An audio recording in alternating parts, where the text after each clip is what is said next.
ॐ भूर्भुवः स्वः तत्सवितुर्वरेण्यं भर्गो देवस्य धीमहि धियो यो न प्रचोदयात्।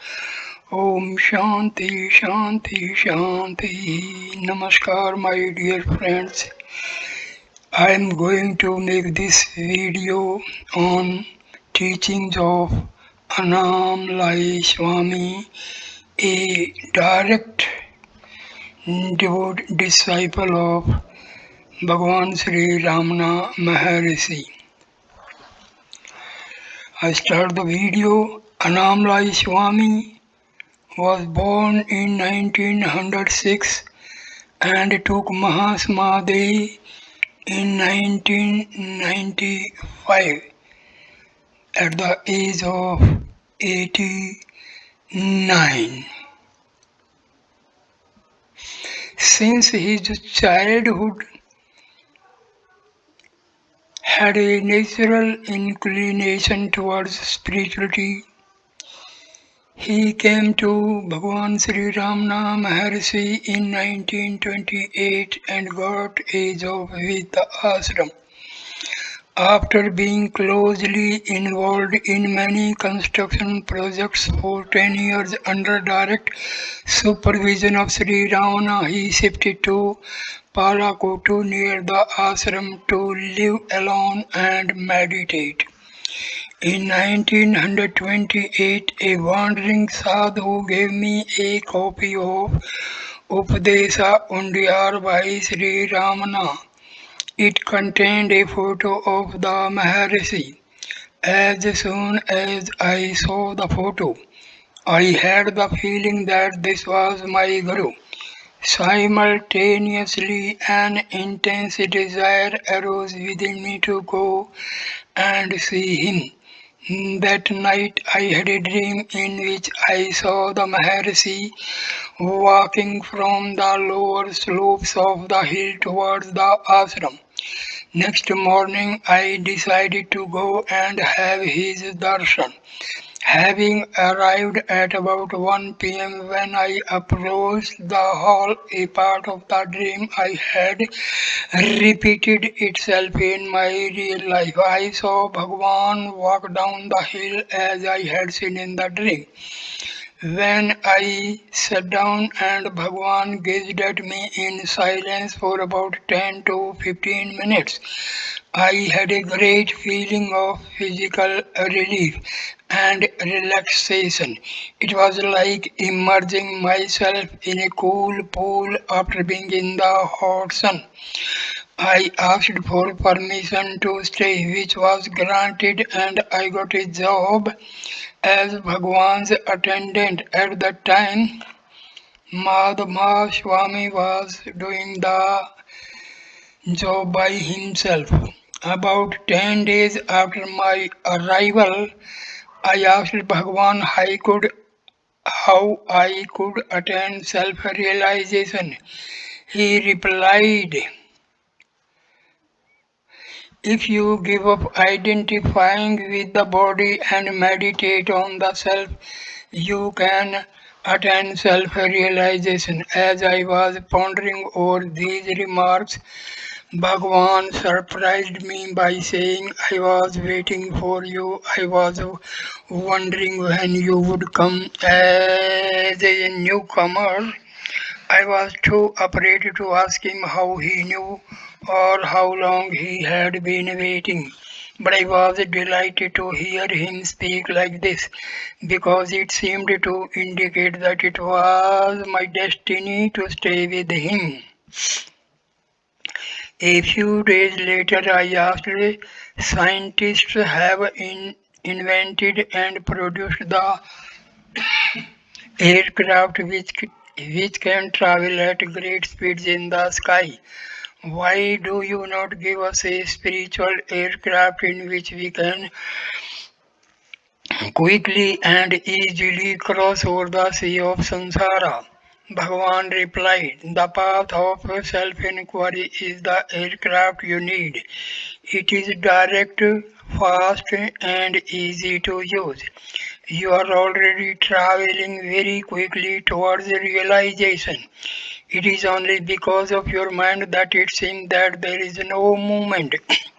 In the years that followed, I had many spiritual talks with Bhagwan, but his basic message never changed. It was always do self-enquiry, stop identifying with the body, and try to be aware of the self, which is your real nature.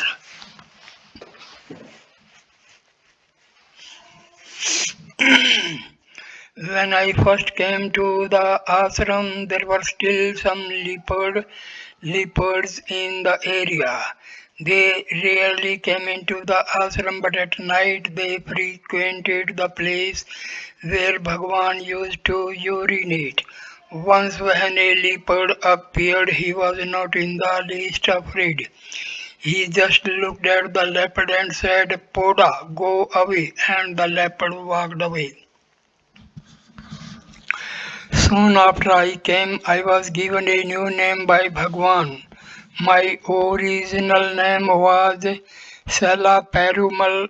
One day Bhagwan mentioned that I reminded him of Annamalai Swami who had been his attendant at the Sakanda Ashram, and within a few days my new identity got established. When I had been an attendant for about 2 weeks, the collector of Vellore who came for Bhagwan's darshan brought a large plate of sweets which I was to distribute to everyone in the ashram. While I was distributing the sweets outside the hall, I went to a place where no one could see me and secretly helped myself to about double the quantity that I was serving to others. When I went back to the hall and kept the empty plate under Bhagwan's sofa, he looked at me and said, Did you take twice as much as everyone else? I was shocked because I was sure that no one had seen me do it. This incident made me realize that it was impossible to hide anything from Bhagavan. After serving as an attendant for a month, Bhagavan asked me to supervise construction work within the ashram. My big assignment was supervising the construction of the cow shed. The problem was of funds which came almost under miraculous circumstances. The editor of the Sunday Times Madras published a long complimentary article about Bhagwan after he had his darshan. This article came to the attention of a prince in North India who was much impressed by Bhagwan. Sometime later, the prince went to a tiger hunt. He managed to track down the tiger, but when he raised his rifle to shoot, he felt paralyzed by a wave of fear. Suddenly, he remembered about Bhagwan and prayed, saying, If successful, I will not only send you rupees 1000 but also donate the head and skin of the tiger. The paralysis left him and he killed the tiger and saved his own life in the process as the tiger was within attacking distance. 2 days after all the quarrels about the size of the cow said, the postman appeared with rupees 1000. Our finances were always in a precarious position, but we never experienced any real finance crisis. While the work was going on, enough donations would come to cover all costs. Bhagwan took a keen interest in the construction of work, guiding me at all stages of the work. In the evening, when I went to him with my daily report, he would tell me the work to be done the following day. For any difficult job, he would even explain how to go about it. In the 1930s, Bhagwan alone decided when and where the buildings would be built, on what scale and what material be used. He drew up the plans for ashram buildings and told me what to do. If instructions were complicated, he would sometimes sketch a few lines on a piece of paper to clarify or illustrated what he was saying. When he gave me plans, he would always say that it was only a suggestion. He never presumed to give me orders. Bhagwan himself wrote in Tamil Paksalai in big letters on a piece of paper. These, along with the year 1938 and Sri Ramana Ashramam in Devanagari script, appear today on the top of the eastern wall of the dining hall. Bhagwan would frequently come out to see what we were doing. He bombarded us with advice and instructions and would occasionally join in the work himself. But he would say, I am not connected with any of the activities here. I just witness all that happens. We would start projects when no money was available to pay, happily ignoring all predictions of imminent financial doom made by the Sarvadhikari. Bhagwan never asked anyone for money and he forbade the Sarvadhikari for asking for donations. Yet somehow enough donations came to complete every building. Once when Bhagwan was very sick, Morris Friedman gave rupees 1000 to the Sarvadhikari for buying fruits for Bhagwan, knowing that Bhagwan would not eat fruits unless everyone else was given an equal share. He avoided use of the money for the purpose. Some months later, Friedman complained to Bhagwan that his donation had not been properly spent. Bhagwan said rather angrily, when you give something, you should regard the matter as closed. Why use this gift to further your ego? Annamalai Swami moved to Palakotu, a colony abutting the ashram, in 1938 till the end of his life. In 1995, he lived peacefully and silently in his little ashram. He also provided spiritual guidance to seekers who wanted his help and guidance. Sri Annamalai Swami's diary entry dated June 4, 1939. On 4th June 1939, I found in Arunachalam a beautiful Arunachalam, that is Sri Ramanagiri. I decided that to circumambulate this Ramanagiri alone shall confer me liberation. Hence I am circumambulating this Ramanagiri from this night. There is a Pradakshina route for this as a royal path around Sri Ramanashramam. Those who have understood the inner purport of this Ramanagiri alone can understand the inner purport of Arunachala.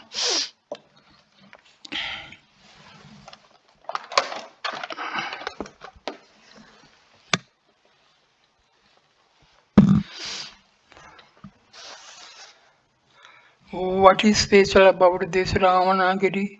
Here Bhagwan Ramana is giving silent Upadesa as Sri Dakshinamurti.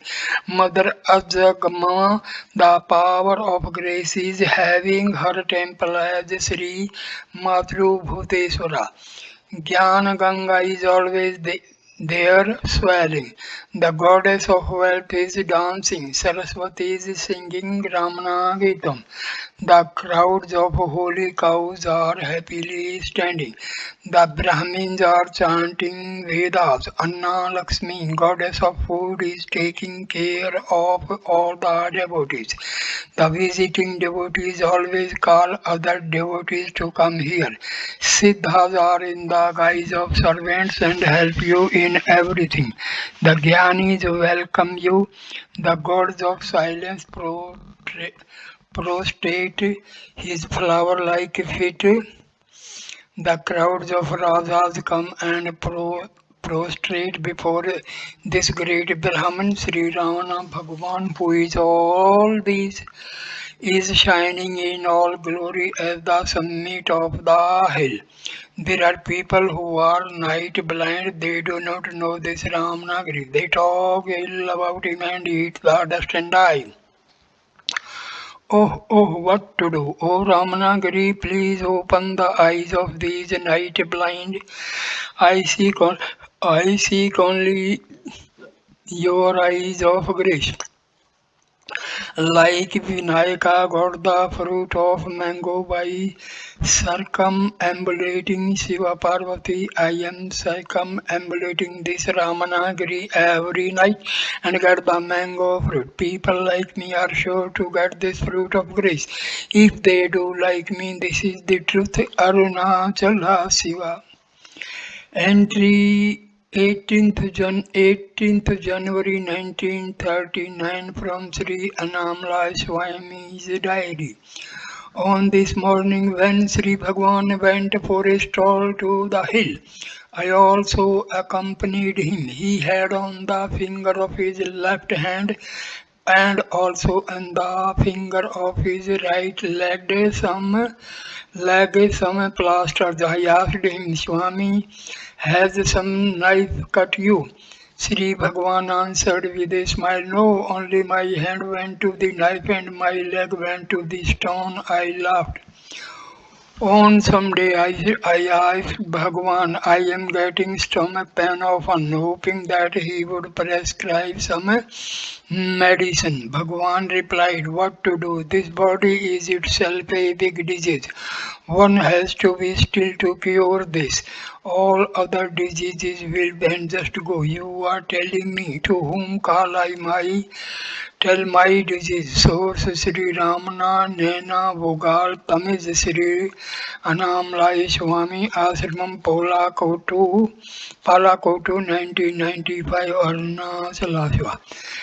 Sri Annamalai Swami diary entry date not known. Once I asked Sri Bhagavan, some people, though they are close to you and do a lot of service, are going in the wrong path. Why? Sri Bhagavan said, what to do? Jaya and Vijaya were the guardian angels of Sri Vishnu in Vaikuntha. Have they not, due to their ego, spoiled themselves and taken birth as a Hiranya and Hiranyashaka?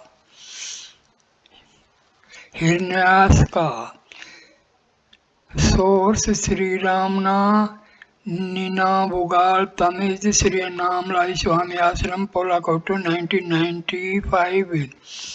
Diary entry of Sri Annamalai Swami. January 3rd, 1939, one devotee asked Sri Bhagwan, since I do have a lot of other work, I am forgetting to do meditation often. If I forget like this, how can I progress? Sri Bhagwan replied, it does not matter. Jnanam will not be achieved on a single day. The sanskaras will leave you only in course of time. Today at 4 a.m. we think that we have not done meditation. Tomorrow at 3:30 a.m. the memory will come. On the third day we will get interest in meditation at 3 a.m. Why do you think that? You have not done the meditation, or why do you think that you have done work and forgot the meditation? If you leave the thoughts that I have done or I have not done, then all acts will end as meditation. Then one can never leave meditation. Meditation also will not leave us. This perennial state of meditation is Sahaja Samadhi.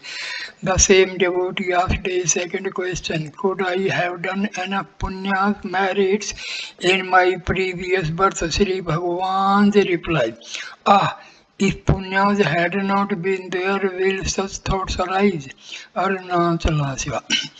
From Annamalai Swami's diary entry, November 7, 1938, when I went with Sri Bhagavan to the hill for a stroll, I asked him how to avoid sleep while doing meditation.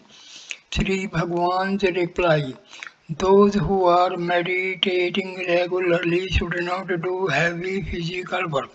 There should not be too heavy eating and filling the stomach full. If the stomach is totally empty, then too it will be difficult. The strings of Veena should not be tightened too much. The strings should also not be loosened too much. The body should also be kept like that. Sleep is also to be regulated in the same way. Divide the night time into three portions. One should sleep only for the 1/3 of the night. That is, one can go to sleep by 10 am and wake up at 2 am. One should never sleep during daytime. There is another method also. As you feel sleepy, you should go to sleep. As wakefulness comes, one should wake up. Never think that I have woken up or I have slept. He then quoted the following song from Devi Kalotram, verse number 33. Due to sleep and due to thoughts, the mind always loses its sharpness. Its foolishness increases and it goes to ruin. Awakening the mind with effort and without allowing it to wander, establishing it in the state and again in its nature, in the state of self, pres- persevere in this effort by fixing the mind again and again in its natural state. F source: Sri Ramana Nina Bugar Tamiz, Sri Annamalai Swami Ashram Palakotu, 1995. Arunachala Shiva. From Annamalai Swami's diary. January 26, 1939. Some devotees asked Sri Bhagwan, a Jnani confers anugrah only for some and towards some others. He gets angry. Why? Cannot a Jnani set right everyone in life? What then is the work of a Jnani? Sri Bhagwan said. That is because the sadhakas are of different levels of maturity and they carry different baggages of prarabdha karma. He then quoted the following verse from Kaivalyanavanitam. Disciple: O Master, who are bliss incarnate, how is it that God, who is impartial, advances a few and degrades others? Master: he is like the father who encourages his sons who are in the right way and frowns on the other sons are in the wrong way. Know it to be mercy to punish the erring and turn them to be righteous. 2.61. O son, whose fetters of worldly life are broken, the celestial tree, fire and water protect those who seek them by fulfilling their desire, keeping them warm and quenching their thirst. So also Ishvara is kind to his devotees and not to others, and not so to others. Now think well and judge whose fault it is. 2.50. Master, my son, the jivas are unlimited in number.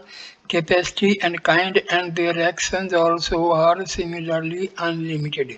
In three sections, the beneficent Vedas prescribed according to the aptitudes of seekers, with preliminary views succeeded by final conclusions like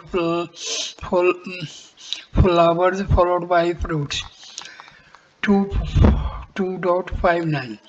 Those fools had for disaster who, in their ignorance, attribute to God and six evils which are of their own making, but the wise will gain untainted deliverance who recognize the same evils to be of their own making and not God's. 2.35. My good boy, hear me further. The activities of the sage are solely for the uplift of the world. He does not stand to lose or gain anything. The Almighty, who is only the stone of grace for the world, is not affected by the merit of demerits. Source Sri Ramana Nina Tamil Sri Annamalai Swami Ashram Palakotu 1995 Kerala Navanitam Arunachala. Entry dated 8th February 1939 from Sri Annamalai Swami's diary. Source Sri Ramana Nina Tamil Sri Annamalai Swami Ashramam Palakoto 1995. I asked Sri Bhagwan, if a man attains Jnanam, it is said that there is none of three karmas for him. You have said, but Kevala Navanitam says Jnani will experience the prarabdha karma. Why is it so? Sri Bhagwan said, since prarabdha has been levied even before a man attains jnanam, it is said so. But this experience of prarabdha by a jnani appears so due to following examples. A. If an arrow is sent from the bow thinking that there is a tiger and there is only a cow, still the cow gets injured by the arrow though the hunter feels sorry for it. B. The electric fan, even after it is switched off, revolves for some time. C. The burnt rope continues to appear as rope though it is no longer useful for tying others. B. Even the tree that has been cut off appears as a green live tree, but it is not so. D. Even the tree that has been cut off appears as a green live tree, but it is not so. E. The fried grains are also grains, but these are not useful for sowing. As given in the five examples, there is a prarabdha for a jnani too. But this prarabdha is not there in the outlook of a jnani. It is there only from the outlook of witnesses, and they feel that jnani is also experiencing prarabdha. Arunachala Shiva. Entry dated August 8, 1939 from Sri Annamalai Swami's Ramana Nina Vogal, Sri Annamalai Swami's Ashramam Palakoto 1995. Questions and answers for a spiritually mature American lady. Question: what is the tattvam goal that I should attain? She was full of meek surrender while questioning Sri Bhagavan, what we should attain and what is loved by everyone, only the endless Sukham bliss. We are searching for it through different ways, but it is not to be attained anew. This Sukham is always our experience, and it is our true nature, and it is nothing but the experience of I. This is within us only. We are experiencing it always due to ignorance. We are all Searching for it outside and without rest, we are running here and there. It is like someone telling that he has no tongue. How can a tongueless person say that he has no tongue? Question. Why then there are different ways and means? Sri Bhagwan, all the implements, ways and means are only to leave the thought. Leaving the Savarupam within, thinking that I am the body is the first thought, and that is a Maya's first salvo, Mula Avidya. This single thought spreads as many thousands of thoughts, and these hide your Savarupam since a long time. If these thoughts are removed, the Savarupam, one's own real nature, will shine gloriously.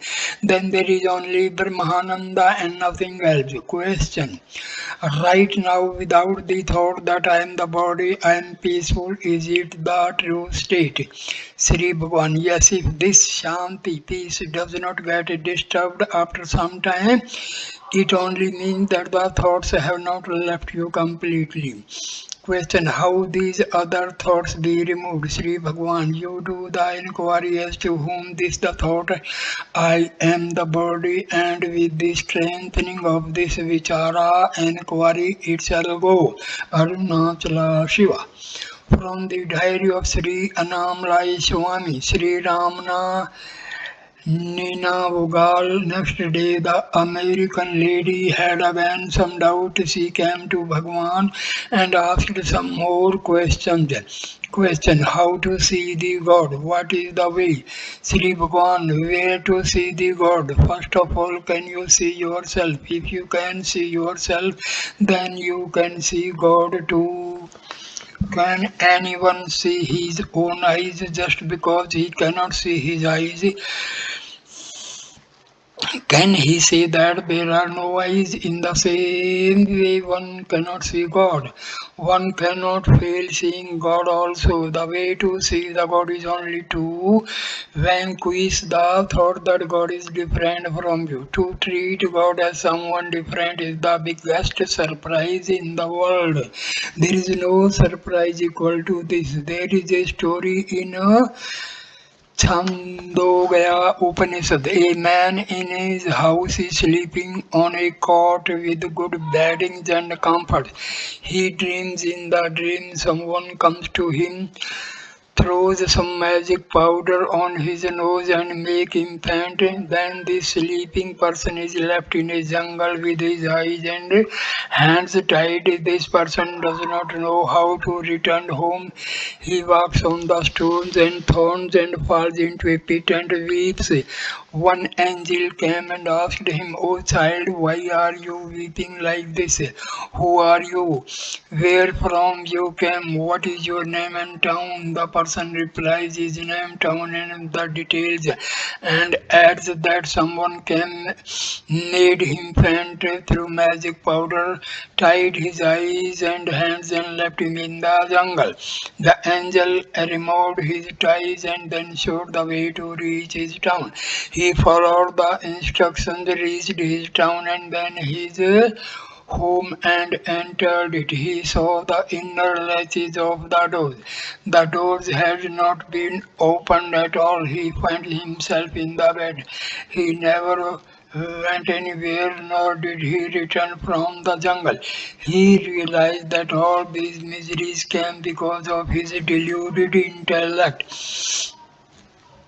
As you see the avasthas of this person in the story, so is the cases of you to see God and where to search for Him, how to attain Him, to brush away the thought that one should see God, to remain in one's own real nature is the real attainment. Arunachala Shiva.